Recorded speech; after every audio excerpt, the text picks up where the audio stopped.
नामांकन से पहले हरीश रावत ने कहा कि अभी तक 1/4 पहुंचे हैं, अभी रास्ते में हैं। हमारे कार्यकर्ताओं में अभूतपूर्व उत्साह है और यही उत्साह उत्तराखंड की 5 सीटों को जीतने का माध्यम बनेगा। पूर्व मुख्यमंत्री हरीश रावत ने आरोप लगाते हुए कहा कि एक पार्टी है जिसके द्वारा वोट काटने के लिए सुपारी किलर भेजे जा रहे हैं। इस पर उन्होंने बिहार का हवाला देते हुए कहा कि जिस तरीके से ओवैसी की पार्टी ने सुपारी किलर का काम किया था और तेजस्वी यादव की सरकार बनते बनते रह गई थी, यहाँ पर भी ये पार्टी उस प्रयोग को दोहराना चाहती है। जनता उनके मतव्य को समझेगी और जवाब देगी। हरीश रावत ने सीधे भाजपा पर आरोप लगाते हुए कहा कि भाजपा जगह जगह सुपारी किलर खड़े करती है और वोटों को डिवाइड करने का काम करती है। उन्होंने 2009 का हवाला देते हुए कहा कि जनता जानती है उन्हें अपने मत का प्रयोग कैसे करना है और किसके लिए करना है। वह कांग्रेस को वोट करेगी और कांग्रेस को जिताने का काम करेगी। वीरेंद्र रावत ने कहा कि मैं किसी का भाई हूं, किसी का भतीजा हूं, मुझे सबका आशीर्वाद मिल रहा है और जिस तरीके से जन सैलाब सड़कों पर उमड़ आया है, हरिद्वार ही नहीं पूरे उत्तराखंड में इंडिया गठबंधन की लहर है। बेरोजगारी को लेकर उन्होंने कहा कि लाखों पद अभी भी खाली पड़े हैं, लेकिन डबल इंजन की सरकार की नीयत ही नहीं है कि रोजगार दे युवाओं को।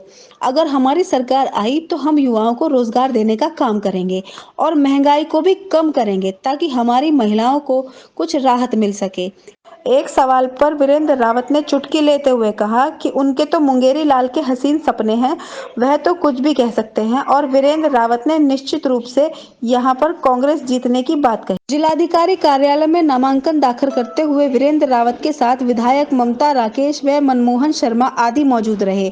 खबरों में बने रहने के लिए आप हमारे चैनल को लाइक और सब्सक्राइब अवश्य करें। धन्यवाद। अभी तो 1/4 पहुंचे हैं। अभी तो रास्ते में हैं लोग हजारों की संख्या में, और लोगों में, हमारे कार्यकर्ताओं में बहुत उत्साह, अभूतपूर्व उत्साह है। और मुझे पूरा विश्वास है ये उत्साह जो है उत्तराखंड की 5 सीटों को जीतने का माध्यम बनेगा, विजय का माध्यम बनेगा। ये तो 20 नहीं होगी तो हम राजनीति छोड़ देंगे। आप जबरदस्ती इसको 19 सिद्ध करना चाहते हैं तो आप जरा सा चश्मा बदलिए। चुनाव बिल्कुल सीधा है, कांग्रेस जीत की तरफ बढ़ रही है। हमारी शुरुआत बड़ी शानदार है और मैं समझता हूँ नारसन पर जितनी विशाल भीड़ उमड़ी थी और इस समय भी उतनी ही विशाल भीड़ जो है आज भी नामांकन के वक्त में होगी। वो घमंड में है। हम कह रहे हैं घमंडी का सर नीचा। लोकतंत्र जो है घमंड को बर्दाश्त नहीं करता है।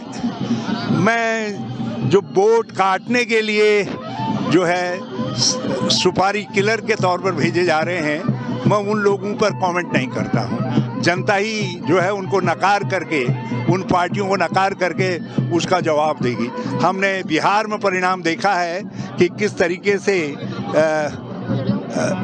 ओबीसी की पार्टी ने सुपारी किलर का काम किया था और तेजस्वी यादव सरकार बनाते बनाते रह गए थे। यहाँ भी वो प्रयोग एक पार्टी दोहराना चाहती है। जनता उस पार्टी के मंतव्य को समझेगी और उसका जवाब देगी। ये कुछ नहीं है। दूसरे भाजपा ने सुपारी किलर जगह जगह खड़े कर रखे हैं। उनके पैसे से, उनके धन से, उनके दौलत से ये जो है, जो मेन भाजपा के प्रतिद्वंदी पार्टी होती है उसका वोट काटने का काम करती है। मैंने कहा ना, जिनका उद्देश्य केवल कांग्रेस के वोट काटना है, या कांग्रेस को नुकसान पहुंचाना है, विपक्ष को नुकसान पहुंचाना है, उन पर मैं टिप्पणी नहीं। कहीं कोई वो नुकसान नहीं पहुंचा पाएंगे। 2009 में भी हमने इस तरीके की स्थितियां देखी हैं। बाद में भी हमने इस तरीके की स्थितियां देखी हैं। और हरिद्वार के लोग बहुत ही विवेकशील लोग हैं और वो अपने मत का वो जानते हैं कि कांग्रेस को मत देने का, वोट देने का क्या अर्थ है और ऐसे लोगों को वोट देने का क्या अर्थ है, और वो निश्चित तौर पर कांग्रेस को वोट देंगे। क्योंकि मैं सबका, किसी का भतीजा हूँ, किसी का भाई हूँ, सब ने मुझे भरपूर आशीर्वाद दिया। और आज जो रैली हम लोग निकाल रहे हैं, आप देख रहे हैं कितनी बड़ी जन सैलाब जो है सड़कों पर निकल आया है। वो साबित करता है कि हरिद्वार, न सिर्फ हरिद्वार बल्कि पूरे उत्तराखंड और पूरे देश में जो है इंडिया गठबंधन की लहर है। क्योंकि लाखों पद जो हैं वो खाली पड़े हैं। लेकिन डबल इंजन की सरकार की नीयत ही नहीं है लोगों को रोज़गार देने की। तो हमारी सरकार केंद्र में आते ही सबसे पहले हम युवाओं को रोज़गार देने का काम करेंगे, महंगाई को कम करने का काम करेंगे, ताकि हमारी महिलाओं को जो है, अब देखिए वो तो उनके तो मुंगेरी लाल के हसीन सपने हैं, कुछ भी कहते हैं। और निश्चित रूप से कांग्रेस यहाँ बहुत अच्छे मार्जिन से जीतेगी।